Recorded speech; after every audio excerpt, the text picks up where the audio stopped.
नमस्कार विद्यार्थी मित्रों। आज हिंदी में हम छठा पाठ सुबह वो पढ़ेंगे। तो पोलियो की बीमारी से बच्चे विकलांग हो जाते हैं।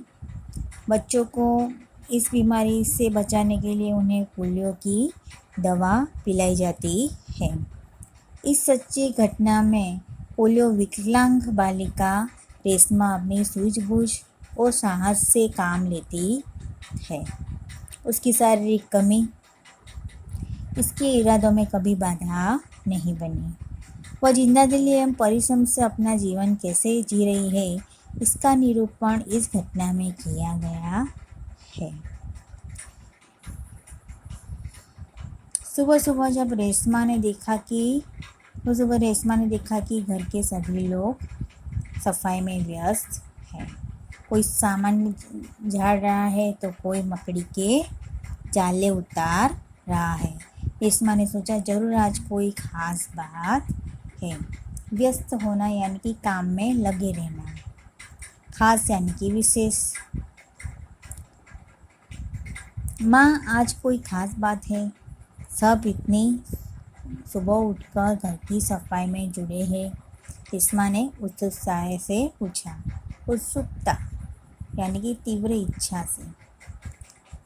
हाँ बिटिया रानी, त्योहार के दिन है। त्योहार यानी कि उत्सव, पर्व है। भूल गई क्या? पहले से ही साफ सफाई हो जाए तो अच्छी तरह त्योहार का आनंद ले पाएंगे। माँ ने प्यार से रेशमा के गाल को सहलाते हुए कहा।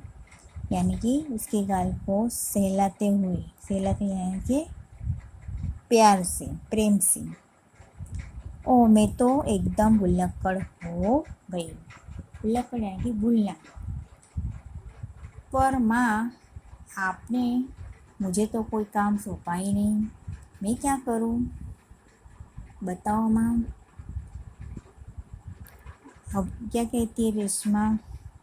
रेशमा अपनी माँ से पूछती है कि आपने मुझे कोई काम दिया नहीं, तो मैं कौन सा काम करूँ? अच्छा चलो, पहले नहा धोकर तैयार हो जाओ, फिर बताऊंगी। बहुत से काम हैं, मैं भी आपकी मदद करना चाहती हूँ, माँ ने कहा।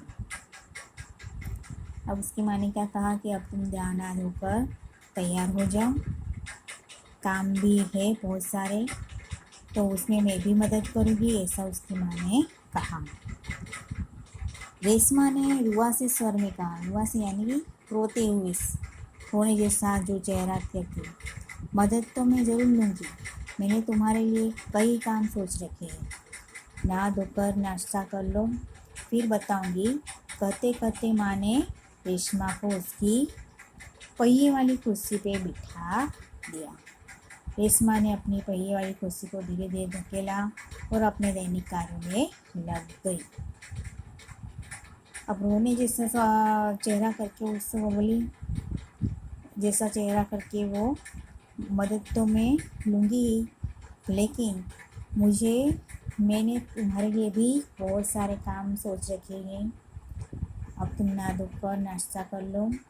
फिर ये कहते कहते रेशमा ने अपनी पहिए वाली कुर्सी पे उसकी माँ ने उसे बिठा दिया और रेशमा अपनी कुर्सी को धीरे धीरे आगे बढ़ा रही थी और अपना दैनिक कार्य में लग गई। दैनिक यानी कि जो दिन के जो रोज के काम होते हैं वो। रेशमा जब 5 साल की थी तभी उसके दोनों पैर काम नहीं करते थे।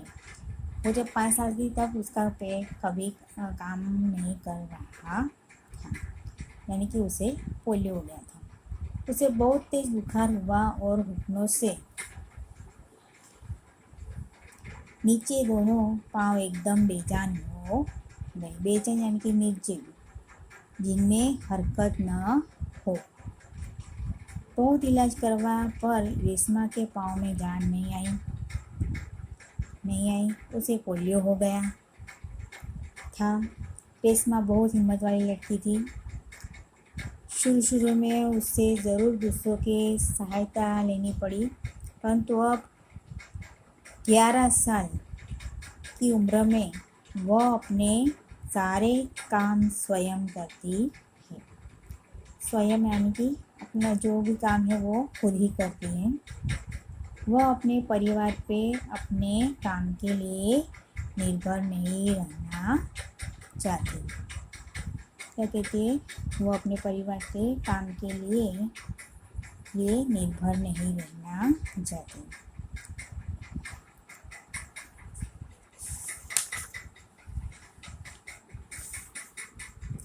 परिवार के सभी सदस्य पिताजी, छोटा भाई गोलू, दादाजी, दादी जी सभी उसे बहुत प्यार करते हैं। वह सबकी आँखों का तारा है। आँखों का तारा यानी कि बहुत प्यारा होना। माँ ने रसोई घर में सारे बर्तन, डिब्बे, बोतलें नीचे उतार कर साफ कर दिए हैं। उन्होंने रेशमा को आवाज़ दी।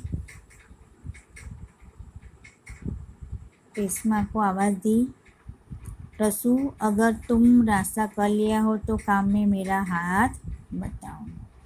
क्या कहा? रसू। रेशमा को प्यार से उसे रसू कहते। रसू कह के बुलाती उसकी माँ। हाँ माँ, मैंने नाश्ता कर लिया। दूध का मेवे वाला दलिया बहुत ही अच्छा बना है।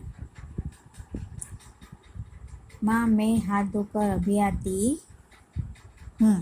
रेशमा अपनी कुर्सी को धकेलते हुए रसोई घर में पहुँची। रेशमा की बर्तन डिब्बों पे लेबल लगा लगा कर पकड़ाती गई और माँ उन्हें व्यवस्थित ढंग से सजाती गई। रसोई घर फिर से चमचमाने लगा। अब दलिया यानी कि जो गेहूँ से बना हुआ खाद्य होता है वो। चमचमा यानी चमकना, व्यवस्थित यानी कि ढंग से रखना। अब रेशमा को जब उसकी माँ ने आवाज़ दी तब उसने नाश्ता कर लिया था और फिर बाद में वो रसोई घर में जाती है। तब उसकी माँ उसके हाथ में काम में हाथ बटाती है। जो भी डिब्बे होते हैं उसमें लेबल लगा लगा कर वो अपनी माँ को देती है और उसकी माँ रसोई घर में उसे व्यवस्थित करके वहाँ पे डिब्बे रखती है और पहले जैसा फिर से वो रसोई घर चमकने लगता है। पिताजी दफ्तर चले गए। दफ्तर यानी कि क्या होता है दफ्तर? पिताजी दफ्तर यानी कि अपने जो काम में जो होते हैं वहीं पे कार्यालय ऑफिस में। माँ को लड्डू बनाने के लिए कुछ ज़रूरी सामान चाहिए था। अब उसकी माँ को लड्डू बनाने के लिए ज़रूरी सामान चाहिए था। तो गोलू तो बहुत छोटा है। उसका जो भाई जो है बहुत ही छोटा है। रेशमा जो है सबसे बड़ी है। दादी जी तो बहुत बुज़ुर्ग है। बुज़ुर्ग यानी कि बड़े बूढ़े।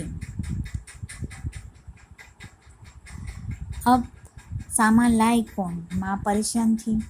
रेशमा ने कहा सामान मैं ले आऊँगी। अब जो लड्डू बनाने के लिए कुछ सामान वगैरह चाहिए था तो वो रेशमा ले आने के लिए उसकी माँ से कहती है। बस आप मुझे सामान की लिस्ट और एक थैला दे दीजिए। रेशमा ने कहा क्या कहा कि मुझे एक सामान का लिस्ट जो और थैला दे दीजिए। तुम ले आओगी अकेली? उसकी माँ क्या कहती है? तुम अकेली ले आओगी? ऐसा माँ उससे पूछती है। हाँ माँ, एक बार पहले भी तो लाई थी। रेशमा की आवाज़ में दृढ़ता थी। दृढ़ता यानी कि मजबूती। तो ठीक है, तुम ही ले आओ, लेकिन ध्यान से जाना। सारा सामान नुक्कड़ वाली दुकान से ही मिल जाएगा। थोड़ी देर बाद रेशमा सारा सामान लेकर लौटी। उसने गोलू को आवाज़ दी, गोलू ये लो तुम्हारे लिए टॉफ़ी लाई। नुक्कड़ यानी कि नाका, समझ में नाका। गोलू टॉफ़ी पाकर खुशी से उछलने लगा। कुछ ही दिन बीते थे। एक दिन शाम को रेशमा का घर दियों की झिलमिल प्रकाश से जगमगाने लगा। पूरा मोहल्ला जगमगाया रहा था, जहाँ रोशनी ही रोशनी थी। क्या ज़मीन क्या आसमान, क्या ज़मीन क्या है, यानी कि दोनों ज़मीन और आसमान दोनों ही समान। दादी जी ने बताया कि दीपावली अंधेरे पे उजाले की जीत का त्योहार है। बुराई पे अच्छाई और असत्य पर सत्य की सदा जीत होती है। अब जब रेशमा सारा सामान ले आती है दुकान से, तब गोलू को आवाज़ देती है कि ये तुम्हारी टॉफ़ी मैं लाई हूँ, जिससे गोलू जो है खुशी से उछलने लगता है, यानी कि आनंद में आ जाता है। और कुछ दिनों के बाद शाम को रेशमा का घर जो है दियों से चमकने लगता है। पूरा मोहल्ला जगमगाया जाता है, सभी जगह रोशनी से रोशनी। धरती और आसमान भी एक समान हो जाते हैं।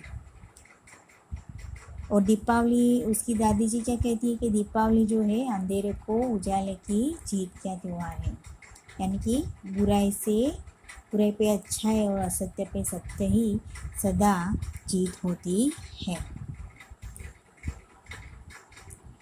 एक दिन रावण को पराजित कर राम अयोध्या लौटे थे।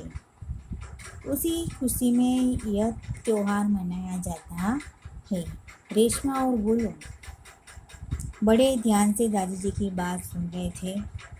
कुछ देर बाद सबने मिलकर पूजा की और प्रसाद खाया। गोलू अपने दोस्तों के साथ पटाखे छुड़ाने में मग्न हो गया। रेशमा अपने दादी के साथ फुलझड़ियाँ जला रही थी। इतने में रेशमा ने क्या देखा कि गोलू ने जिस पटाखे को बुझा हुआ समझकर छोड़ दिया था, उसमें से चिंगारियाँ निकलने लगी है। गोलू का पीठ पटाखे की तरफ थी। रेशमा चिल्लाई और गोलू गोलू बच्चों तुम्हारे पीछे पटाखा है। अब उसकी दादी जी जो उन्हें कहानी सुनाती है कि इस रावण को पराजित करके राम अयोध्या लौटे थे। ये बातें उसकी दादी उन्हें बताती है। उसी खुशी में ये त्यौहार मनाया जाता है। ऐसा रेशमा और गोलू जो है वो उसकी दादी जी की बातें बहुत ही ध्यान से सुनते हैं। कुछ देर बाद वो सबने मिलकर पूजा भी की और प्रसाद भी खाया। गोलू अपने दोस्तों और उनके साथ वो पटाखे छुड़ाने में मग्न हो गया। रेशमा अपनी दादी जी के साथ जो फुलझड़ियाँ है वो जला रही थी। इतनी रेशमा ने देखा कि गोलू जहाँ पर बैठा हुआ है वहाँ पे वो जो पटाखा जो है उनमें चिंगारी निकलने लगती है। तो वो गोलू जहाँ की वहाँ पे पीठ है वहीं पर ही वो पटाखा है। जैसे रेशमा चिल्लाकर गोलू गोलू करके वो चिल्लाती है और बच्चों तुम्हें पीछे पटाखा है, ऐसा वो बोलती है। पटाखे के शोर में रेशमा की आवाज़ दब गई। अब पटाखा की जो आवाज़ से रेशमा की जो आवाज़ जो निकल रही थी वो दब जाती है। बाकी लोग कुछ समझ पाते। सबसे पहले तो रेशमा जल्दी जल्दी कुर्सी को धकेलती गोलू के पास जा पहुँची। उसने गोलू को ज़ोर से धक्का दिया और खुद आगे निकल गई। अपनी कुर्सी की गति के कारण धड़ाम जोर का धमाका हुआ। रेशमा की कुर्सी ने गोलू को जलने से बचा लिया। गोलू को कुछ समझ न आया कि उसने धक्का किसने दिया और क्यों। अब पटाखोजी शोर की आवाज़ से उसकी आवाज़ से रेशमा की आवाज़ दब जाती है। बाकी लोग तो जो समझ नहीं पाते, लेकिन सबसे पहले रेशमा जो है जल्दी जल्दी से वो गोलू के पास आ जाती है। गोलू को वो ज़ोर से धक्का देती है और उसकी उसकी कुर्सी की गति के कारण वो जोर का धमाका भी होता है। और रेशमा की कुर्ती ने गोलू को जलने से बचा लिया था। और गोलू को कुछ समझ में नहीं आ रहा था कि उसे धक्का किसने दिया और क्यों दिया। धमाके की आवाज़ सुनकर माँ पिताजी भी बाहर दौड़े और चले आए। कुर्सी रेशमा के ऊपर थी और रेशमा नीचे। पिताजी ने कुर्सी सीधी की और रेशमा को उस पर बिठा दिया। माँ भयभीत थी, बोली, कहीं चोट तो नहीं लगी रेशू? रेशमा ने उन्हें सारी बातें बताई। सबने रेशमा की पीठ थपथपाई। गोलू रेशमा के पास आकर नाटकीय ढंग से बोला, दीदी आज तो आपने मेरी जान बचा ली। आपका यह धमाकेदार धक्का मुझे हमेशा याद रहेगा। सभी लोग खिलखिलाकर हंस पड़े। रेशमा की शारीरिक कमी इसके इरादों में कभी बाधा नहीं बनी। वह बात भी इतनी ही जिंदादिली और परिश्रम से अपना जीवन जी रही है कि उसकी हर सुबह नई सुबह होती है। वह हर सुबह अपने काम में नए इरादे से जुट जाती है। अब असत्य यानी कि झूठ, पराजित करना यानी हराना, मग्न यानी कि तल्लीन, इरादा यानी कि संकल्प, जिंदादिली यानी कि खुश मिजाजी, बाधा यानी रुकावट, जुड़ जाना यानी कि लग जाना। तो यहाँ पे जिस तरह से धमाके की आवाज़ सुनकर उसके माता और पिताजी बाहर आ जाते हैं और उन्होंने देखा कि रेशमा कुर्सी के नीचे थी और कुर्सी उसके ऊपर थी। और माँ बहुत ही भयभीत यानी कि बहुत ही डर जाती है। तो वो बोली, रेशू तुम्हें कोई चोट तो नहीं लगी?